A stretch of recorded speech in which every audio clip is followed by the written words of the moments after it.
Buenas tardes a todos y a todas. Deciros que voy a grabar esta ocasión una guía para las caridinas donde vamos a hablar de todos los consejos que hay que daros para que sobrevivan. Deciros que las caridinas son muchísimo más complicadas que las neocaridinas. Por mucho que os lo quieran vender, esto no va a funcionar como queréis. Tenéis que entender primero que el agua corriente no os sirve, que el agua mineral no os sirve, solo os sirve agua de osmosis con sus sales. Si sumáis a todo esto que tenéis que tener una configuración óptima del tanque y que los cambios de agua tienen que ser perfectos, muchas ocasiones para que se os vaya todo al traste y se os mueran. Creo que no estás entendiendo el mensaje. Y antes de continuar con el vídeo, pediros por favor un me gusta y que os suscribáis. Necesito vuestro apoyo para continuar haciendo vídeos. Contaros en este vídeo que existen 4 familias de caridinas y que tenéis que tener en cuenta que algunas son más difíciles que otras. Tenemos las Bee, las Tiger, las Pinto y las Taiwan Bee.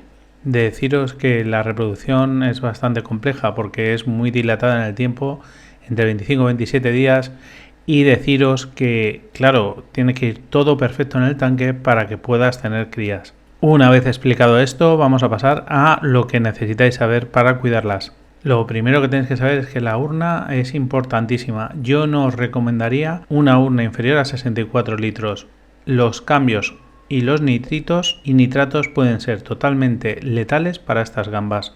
Tener un mayor litraje nos proporcionará, primero, que podéis hacer cambios de agua de un 20, un 30% o incluso de un 10% y casi no va a alterar los parámetros. Segundo, al tener mayor volumen vais a tener mayor estabilidad dentro del tanque. Equipamiento que necesitáis: una luz que tiene que tener una duración de fotoperiodo de 12 horas, un filtro de esponja o podéis hacer una caja con un filtro de placas.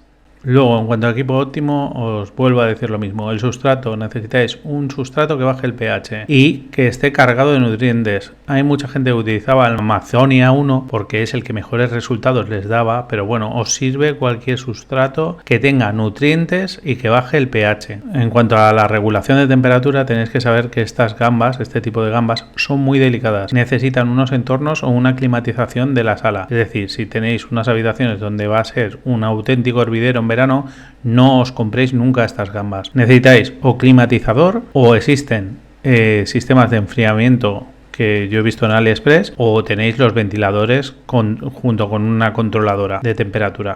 Aún así, deciros que lo de la controladora de temperatura no llega a ser del todo óptimo para tener este tipo de gambas. Bueno, ya tienes todo, ya tienes la urna, ya tienes la luz, ya tienes el calentador, ya tienes el ventilador para verano o el enfriador, que es lo que yo te recomiendo, y ya tienes el sustrato. ¿Qué vas a hacer? Pues lo que vas a hacer es que con todo, con el filtro y con todo, vas a montar la urna y vas a esperarte tranquilamente unos 30 días. Después de esos 30 días utilizas un medidor de TDS para prepararte tu agua.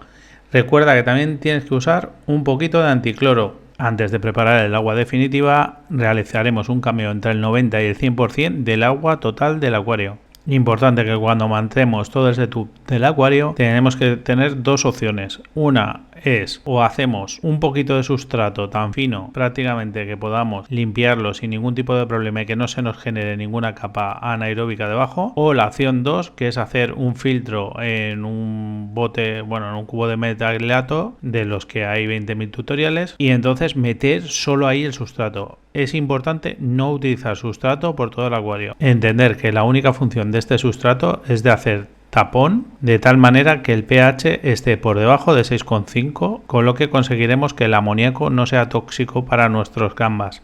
Otra forma que se está poniendo muy de moda últimamente para hacerlo es utilizar CO2 con una controladora de pH. También tenéis que tener en cuenta que cuando empecéis el tanque tenéis que espolvorear un poco de bacteria por todo lo que es el sustrato. Varias opciones para poder hacerlo.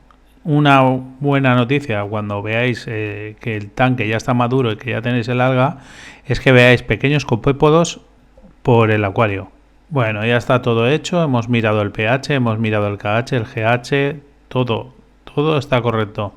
Hemos mirado la temperatura, es correcta para nuestras gambas, y ahora lo que tenemos que hacer es comprarlas en la tienda y aclimatarlas. Una manera muy sencilla es que cuando lleguéis a casa las pongáis dentro de una jarra con el agua que os traiga de la tienda, miréis el nivel de TDS y aunque lo miréis, bajéis el agua más o menos a la mitad y luego gota a gota durante media hora o una hora estéis aclimatando esas gambas a la nueva configuración que tenéis vosotros. Bueno, cosas que podéis meter dentro del tanque y cosas que no podéis meter dentro del tanque. Musgos. El musgo más recomendable para todas las caridinas es el Flame Moss. Hojas de catapa hervidas previamente, piñas de aliso y tronco de cholla. Cosas que no podéis meter nunca jamás. Roca a mano, os subiría el KH y se morirían. Si yo fuera a hacer una decoración, haría una decoración con sustrato volcánico, pero aún así tampoco me la jugaría. Y bueno, ya para finalizar tenemos la alimentación. La alimentación podéis hacer un variado, que hay varias páginas que os dicen qué tipo de hacer. De normal es, por ejemplo, echar uno de los alimentos que existen para el biofil y, por ejemplo, ir turnándole comida. Yo utilizo hasta 5 tipos de comida diferentes. Una cosa como protector natural que siempre utilizo es una lámina de ajo que he escalfado previamente en el microondas con un poquito de agua durante un par de segundos y cuando se ha enfriado se lo tiro al tanque y se la comen. Nada más, hasta aquí la guía completa para caridinas. Ah, bueno, y se me olvidaba, como quiero hacer el vídeo corto para que no os salgáis en los 3 minutos primeros, ¿vale? Tenéis que tener en cuenta una cosa. Los cambios de agua se suelen realizar semanales. Suele ser entre un 10 y un 15%, ¿vale? Y lo único que utilizaríamos, pues yo por ejemplo utilizo el método que os he puesto de Bernoulli de poner la escalera. Pero eso sí, os dejo una tarjetita con los 3 consejos si no lo he dejado antes, para que lo miréis, porque hay uno de los consejos que es súper importante, lo vuelvo a repetir. Eso no me lo esperaba. Para evitar que el agua estancada dentro de nuestros tubos pueda tener algún tipo de hongo o bacteria, dejar correr un poco el agua. También os pasaría con el circuito de osmosis, dejarla correr un poco antes de empezar a echar el agua dentro del bidón. Y el bidón que utilicéis para los cambios de agua, dejarlo seco, sin agua. Hasta aquí todos los consejos y que paséis un muy buen fin de semana.